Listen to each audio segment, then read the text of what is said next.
जय हिंद। कल हमारे 11 तक क्वेश्चंस कंप्लीट हो गए थे। 11 के आगे क्वेश्चंस को हम आगे प्रैक्टिस करते हैं। टाइम, स्पीड एंड डिस्टेंस हमारा चैप्टर चल रहा है। इस चैप्टर को लगाने से पहले आपको दो चैप्टर अच्छे से आने ही चाहिए। एक आपका रेशियो प्रोपोर्शन, दूसरा परसेंटेज। ये चैप्टर अगर आपको अच्छे से आता है तो ये इस टाइम, स्पीड एंड डिस्टेंस के क्वेश्चन आप आसानी से बहुत जल्दी लगा सकते हैं। अब कहीं पर परसेंटेज आ गया 26 होल 2/3%, आपको रेशियो से लगा रहे हैं तो रेशियो में, फ्रैक्शन में वैल्यू आपको पता होनी चाहिए कि फ्रैक्शन में वैल्यू 4/15 होती है। एक व्यक्ति द्वारा तय की गई दूरी यात्रा की अवधि के अनुक्रमांक पाती है। कल हमने बताया था, ठीक है, डायरेक्टली प्रोपोर्शनल है।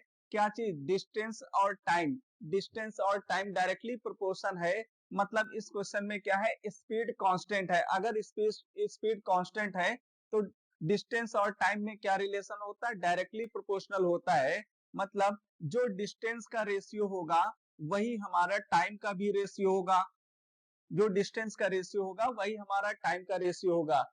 378 किलोमीटर की दूरी कितने घंटे में तय करता है? 7 घंटे में तय करता है। ठीक है, तो वह 918 किलोमीटर की दूरी, डिस्टेंस का रेशियो क्या आ गया? 378/918। तो टाइम का भी रेशियो क्या होना चाहिए? यही होना चाहिए। ठीक है, तो टाइम कितना आ जाएगा? 7 से इसको सिंप्लीफाई कर देंगे, कितना आ जाएगा? 35 4, और 9 से सिंप्लीफाई कर देंगे, यह आ जाएगा 6, यह आ जाएगा 102, और फिर 17। कितना टाइम आ गया? 17 घंटे का समय लगेगा। कितना घंटे का समय लगेगा? 17 आवर्स। Option number D. अगला क्वेश्चन, यदि मोहन 9 किलोमीटर प्रति घंटा की चाल से चलता है तो उसे 420 मीटर व्यास वाले एक वृत्ताकार पार्क का एक चक्कर लगाने में कितना समय लगेगा? किसका चक्कर लगा रहा है? वृत्ताकार पार्क का। ठीक है, अब ये वृत्ताकार पार्क है। अगर रेडियस r दिया गया है, अब पार्क का चक्कर लगाएगा तो किस पर लगाएगा? व्यास पर लगाएगा। और यही इसकी क्या होगी? डिस्टेंस, क्योंकि हमें टाइम निकालना है। टाइम इज इक्वल टू क्या होता है? Distance upon speed. तो हमें डिस्टेंस पता होनी चाहिए। डिस्टेंस क्या होगी? इसकी सरकमफ्रेंस ही इसकी दूरी होगी। तो सरकमफ्रेंस कितना हो गया? 2 इंटू 22/7 इंटू आर। आर कितना? व्यास दिया गया 420 मीटर, तो रेडियस कितनी हो जाएगी? 210 मीटर। अब ये मीटर में है, चाल यहाँ पर किलोमीटर प्रति घंटा में दी गई है, तो इसे भी हम किलोमीटर में बना लेंगे। किलोमीटर में बनाएंगे तो कितना आ जाएगा? 0.21/9। टाइम कितना, स्पीड कितनी दी गई है? 9 किलोमीटर प्रति घंटा। इसको सिंप्लीफाई कर लेंगे। अब ये आंसर किस में आया? आवर्स में आया, लेकिन हमारा आंसर किस में दिया गया है? मिनट में दिया गया है। मिनट में बनाने के लिए इसको 60 से हम क्या कर देंगे? मल्टीप्लाई कर देंगे। अब जो आंसर आएगा वो किस में आएगा? मिनट में आएगा। ये हो जाएगा 7×21 0.03 का इससे 60 से मल्टीप्लाई करेंगे तो कितना आ जाएगा? 1.8। अब इसको 0.2 से कितना आ जाएगा? 0.2 मल्टीप्लाई कर लो, 22 दूना 44, 44 दूना 88, 8.8। कितना आ गया? 8.8 मिनट। Option number A. एक कार समान गति के साथ 600 किलोमीटर की दूरी तय करती है। यात्रा के लिए लगने वाले घंटों की संख्या किलोमीटर में गति का प्रतिनिधित्व करने वाली संख्या का 2/3 है। मतलब जो लगने वाला समय है वो चाल का कितना है? 2/3 है। लगने वाला समय चाल का कितना है? 2/3 है।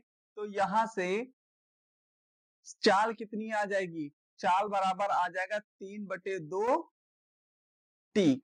चाल कितनी आ गई? 3/2 टी। तो distance is equal to speed into time. Distance कितनी है? 600 मीटर है। स्पीड कितनी दी गई है? 3/2 इंटू टाइम इंटू टी। समय कितना दिया गया है? टी दिया गया है। इसको सिंप्लीफाई कर लेंगे, ये कितना आ जाएगा? 200, और ये हो जाएगा 400। मतलब टी स्क्वायर बराबर कितना आ गया? 400। तो टी बराबर कितना आ जाएगा? 20। कितने घंटे का समय लगेगा? 20 घंटे का समय लगेगा। अगला क्वेश्चन, एक रेलगाड़ी की चाल एक कार की चाल की 2 सही 1/6 गुनी है। मतलब कितना है? 13/6। 6। किसकी चाल है? रेलगाड़ी की चाल। ट्रेन है और कार है। कार की कितनी है? 6 है, तो ट्रेन की कितनी है? 13 है। ये स्पीड का रेशियो दिया गया है। कार 9 घंटे में 486 किलोमीटर की दूरी तय करती है। कार क्या करती? 9 घंटे में 486 किलोमीटर। तो कार की स्पीड कितनी हो गई? 486/9। कार की स्पीड कितनी हो जाएगी? 486/9 कितना हो जाएगा? 54 किलोमीटर पर आवर। जबकि कार की स्पीड दी कितनी गई है? 6 यूनिट। इस 6 यूनिट का मतलब दिया गया 54 किलोमीटर प्रति घंटा। कितने गुना है? 9 गुना है। तो ट्रेन की भी चाल कितना होगा? 9 गुना होगा। ट्रेन की भी चाल कितना होगा? 9 गुना होगा। कितनी होगी? 117 किलोमीटर प्रति घंटा। तो रेलगाड़ी 6 घंटे में कितनी दूरी तय करेगी? Distance is equal to speed into time. Speed निकल आई 117। टाइम कितना दिया गया है? 6 घंटे का टाइम दिया गया है। कितना आ जाएगा? 702 किलोमीटर। कितना आ जाएगा? 702 किलोमीटर की दूरी तय करेगी। कितने घंटे में? 6 घंटे में। ठीक है, यहां से हमें क्या दिया गया है? स्पीड का रेशियो दिया गया है। और हम यहाँ से क्या निकाल लेंगे? कार की चाल निकाल लेंगे। कार की चाल कितनी आ गई? 54 किलोमीटर प्रति घंटा। अगर जिस रेशियो में बढ़ रहा है उसी रेशियो में ट्रेन की भी चाल बढ़ेगी। अगर यहाँ पर ये रेशियो बदल जाएगा, अगर ये 9 घंटा हो रहा है तो ये भी 9 घंटा होगा, तभी ये रेशियो। अभी भी रेशियो कितना है? 13 और 6 का रेशियो ही है। अगला क्वेश्चन कह रहा है एक कार की चाल एक बस की तुलना में 40% अधिक है। कार की जो चाल है वो बस की तुलना में, बस की चाल है और कार की चाल है, बस की तुलना में 40% अधिक है। कार की चाल, अगर बस की चाल 5 यूनिट है तो कार की चाल कितनी होगी? 7 यूनिट होगी। 40% का मतलब कितना है? 2/5। इसीलिए परसेंटेज आपको आना चाहिए। 40% की वैल्यू क्या होगी? 2/5। अब कह रहा है एक ट्रेन 1020 किलोमीटर की दूरी 8 सही 1/2 घंटे में तय करती है। तो ट्रेन की चाल क्या आ जाएगी? ट्रेन की चाल क्या हो जाएगी? 1020/17/2। कितना आ जाएगा? 17 छक्का 102, 60 दूना 20। ट्रेन की चाल क्या आ गई? 120 किलोमीटर पर आवर। यदि बस की चाल ट्रेन की चाल की अपेक्षा आधी है, बस की जो चाल है ट्रेन की चाल की आधी है। ट्रेन की चाल 120 किलोमीटर प्रति घंटा आई, तो बस की चाल कितनी हो जाएगी? आधी। तो कार की चाल भी कितनी हो जाएगी? 12 से मल्टीप्लाई कर देंगे, कितना आ जाएगा? 84। अगर बस की चाल इस रेशियो का 12 गुना है तो कार की भी चाल इस रेशियो से कितना होगा? 12 गुना है। तभी इन दोनों का रेशियो क्या आएगा? सेम आएगा। ये किसमें है? रेशियो एंड प्रोपोर्शन चैप्टर में है। आप पहले रेशियो, प्रोपोर्शन और परसेंटेज अच्छे से पढ़ लीजिए। ये क्लास उनके लिए नहीं है जिन्होंने अभी रेशियो और परसेंटेज नहीं पढ़ा है। जो पढ़ चुके हैं, रिवीजन कर रहे हैं, प्रीवियस ईयर के क्वेश्चन लगाना चाह रहे हैं, ये प्रैक्टिस के लिए है। तो क्या बताना है? एक सही 3 घंटे में कार कितनी दूरी तय करेगी? कार के लिए हमें डिस्टेंस बताना है। डिस्टेंस इज इक्वल टू क्या होता है? Speed into time. स्पीड हमें कार की पता चल गई है 84 किलोमीटर प्रति घंटा। टाइम दिया गया है एक सही 3/4 मतलब 7/4। कितना आ जाएगा? 4 दूना 8, 4 एक 4। 147 किलोमीटर की डिस्टेंस तय करेगी। 147 किलोमीटर प्रति 147 किलोमीटर। यहाँ पर क्या दिया गया है? टाइम का रेशियो दिया गया है। अगर डिस्टेंस कांस्टेंट है तो जो टाइम का रेशियो है उसका रिवर्स क्या होगा? स्पीड का रेशियो होगा। तो इसका रिवर्स कर देते हैं। 1/12, 1/15, 1/10। ये इसका रिवर्स हो गया। अभी ये स्टैंडर्ड रेशियो में नहीं लिखा गया है। स्टैंडर्ड रेशियो में लिखने के लिए क्या करेंगे? 12, 15, 10 का एलसीएम लेंगे। कितना आ जाएगा? 60। 12, 15, 10 का एलसीएम कितना आ जाएगा? 60। 60 को 12 से भाग करेंगे, कितना आ जाएगा? 5। 60 को 15 से भाग करेंगे, 4। 60 को 10 से भाग करेंगे, कितना आ जाएगा? 6। ये रेशियो क्या है? हमारा स्टैंडर्ड रेशियो है। कितना आ जाएगा? स्पीड का रेशियो कितना आ जाएगा?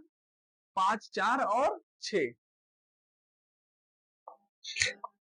अगला क्वेश्चन, 3 धावकों की गति का अनुपात 3:4:6 है। समान दूरी तय करने में उनके द्वारा लिए गए समय का अनुपात बताना है। अब यहाँ पर स्पीड का रेशियो दिया गया है, हमें क्या बताना है, टाइम का रेशियो बताना है। डिस्टेंस क्या है, इक्वल डिस्टेंस है, डिस्टेंस क्या है, कांस्टेंट है। यहाँ पर जो स्पीड का रेशियो है उसका रिवर्स क्या हो जाएगा, टाइम का रेशियो हो जाएगा 1/3, 1/4 और 1/6।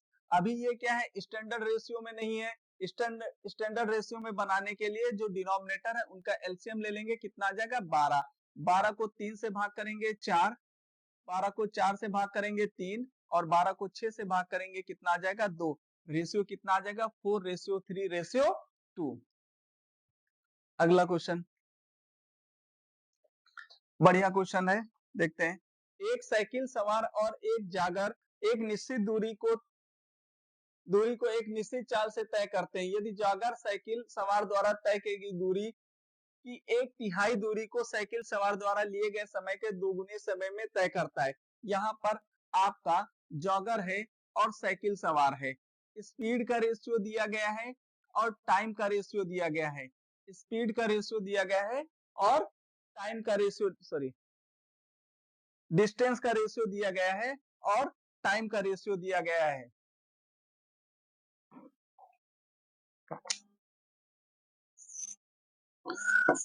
ठीक है, 1/3 दूरी को 1/3 मतलब अगर जॉगर 1 यूनिट चलता है तो ये कितने यूनिट चलता है, 3 यूनिट चलता है। और समय क्या लग रहा है, 2 गुना समय लग रहा है। इसे 1 यूनिट का टाइम लग रहा है तो इसे कितना लग रहा है, 2 यूनिट का टाइम लग रहा है। तो हमें जागर और साइकिल सवार की चाल का अनुपात बताना है। चाल का अनुपात बताना है। जागर की चाल क्या हो जाएगी, अगर हम स्पीड का रेशियो निकालेंगे तो स्पीड इज इक्वल टू क्या हो जाएगा, डिस्टेंस अपॉन टाइम, मतलब 3/1 और इसका क्या हो जाएगा 1/2। यही तो होगा स्पीड का रेशियो। स्पीड का रेशियो क्या हो जाएगा, डिस्टेंस अपॉन टाइम। अभी बताया ये क्या है, स्टैंडर्ड रेशियो में नहीं है। क्या करेंगे, इसको इसका मल्टीप्लाई कर देंगे या एलसीएम कितना आ जाएगा 2। एलसीएम कितना आ जाएगा 2, 3 दूनी 6 और ये 2 से 2 कैंसिल आउट हो जाएगा, कितना आ जाएगा 6 और 1। लेकिन अभी ये रेशियो आया है किसका, साइकिल सवार और जागर का आया है। और पूछ क्या रहा है, जागर और साइकिल सवार, उल्टा रेशियो पूछ रहा है, कितना हो जाएगा 1/6। कितना हो जाएगा 1/6। ठीक है, और इसको आसान तरीके से लगाने के लिए क्या करेंगे, हमें क्या बताना है, स्पीड का रेशियो बताना है। क्रॉस मल्टीप्लाई कर दीजिए, 3 दूनी 6, 1 1 नम 1, कितना आ गया 6:1। लेकिन अब पूछ क्या रहा है, पहले जॉगर पूछ रहा है, जॉगर का कितना है 1 है, साइकिल का कितना है 6 है, तो रेशियो क्या आ जाएगा 1/6। कोई बस 50 किलोमीटर की दूरी 1 घंटे 15 मिनट में तय करती, जबकि कोई कार उसी दूरी को, यहाँ पर फिर डिस्टेंस क्या हो गया, कांस्टेंट हो गया है। डिस्टेंस कांस्टेंट हो गया है तो जो स्पीड का रेशियो होगा उसका रिवर्स क्या हो जाएगा, टाइम का रेशियो हो जाएगा। तो यहाँ पर इस डिस्टेंस का कोई मतलब नहीं है, इस डिस्टेंस का कोई यूज नहीं है। टाइम कितना है 1 घंटा 15 मिनट, किसका है, बस का। बस और कार का टाइम का रेशियो क्या होगा, 1 घंटा 15 मिनट मतलब 75 मिनट, और कार का कितना दिया गया 45 मिनट दिया गया। रेशियो क्या आ जाएगा, 15×45, 15×5 = 75। ये टाइम का रेशियो है 5:3। तो स्पीड का रेशियो क्या हो जाएगा, जस्ट इसका रिवर्स नहीं हो जाएगा, 3:5। स्पीड का रेशियो कितना हो जाएगा 3:5। दो रेलगाड़ियों की गति के बीच का अनुपात 2:5 है। यदि पहली रेलगाड़ी 5 घंटे में 350 किलोमीटर चलती है तो दोनों रेलगाड़ियों की गति में अंतर बताना है। स्पीड में अंतर बताना है कि कितने किलोमीटर प्रति घंटा का अंतर है। ठीक है, क्या दिया गया है, दो रेलगाड़ियां ए और बी, दो रेलगाड़ियां हैं, इनकी स्पीड का अनुपात कितना दिया गया 2:5। यदि पहली रेलगाड़ी 5 घंटे में 350 किलोमीटर चलती है तो पहली रेलगाड़ी की चाल कितनी आ जाएगी, 70 किलोमीटर प्रति घंटा। पहली रेलगाड़ी की चाल कितनी आ जाएगी, 70 किलोमीटर प्रति घंटा। कितने गुना है, 35 गुना है। तो दूसरी रेलगाड़ी की चाल कितनी आ जाएगी, दूसरी रेलगाड़ी की चाल कितनी आ जाएगी 175 किलोमीटर प्रति घंटा। तो दोनों की चालों में अंतर कितने का आ गया, 105 किलोमीटर प्रति घंटा का अंतर है। ऑप्शन नंबर डी, दोनों की चालों में अंतर कितना है 105 किलोमीटर प्रति घंटा का।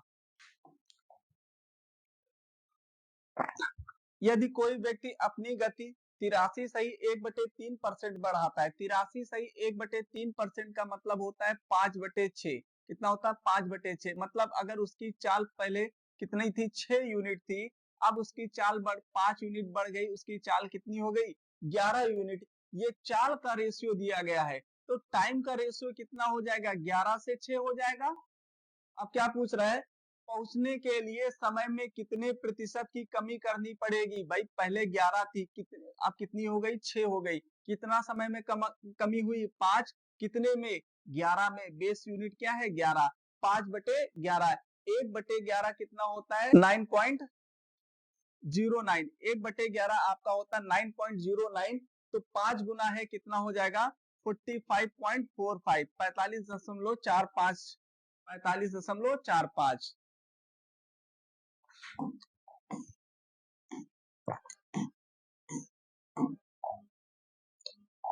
चलिए कल मिलते हैं नेक्स्ट क्लास में। जय हिंद।